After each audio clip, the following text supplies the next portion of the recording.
Sërisht, rjolli u kthye në një fushë beteje mes banorëve dhe policisë së shtetit. Qytetarët protestuan për të mbrojtur tokat e tyre, duke kërkuar largimin e fadromave të Bashkim Ulajt. Reagimi: dhunë brutale dhe arrestime të paarsyeshme nga uniformat blu, të cilët duket se nuk po veprojnë në emër të ligjit, por në shërbim të interesave private. Çdo ditë më shumë, banorët përballen me intimidim sistematik.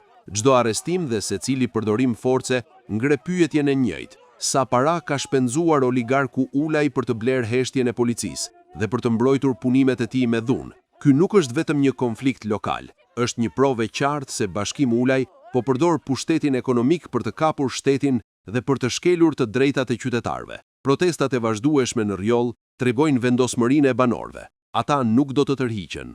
Dhuna e policisë nuk mund të fshejë padrejtësinë, por vetëm e nxjerr zbuluar atë. Rjolli është shembulli ku shteti bashkëpunon me interesat private dhe dëmton qytetarët e ligjshëm, duke i lënë ata të pambrojtur përballë makinës së pushtetit ekonomik. Në fund, pyetja mbetet për secilin: sa kohë do të lejojë shteti që paraja të përcaktojë drejtësinë dhe sa do të vazhdojë policia të përdoret si vegël për të dhunuar qytetarët që kërkojnë vetëm atë që u takon me ligj?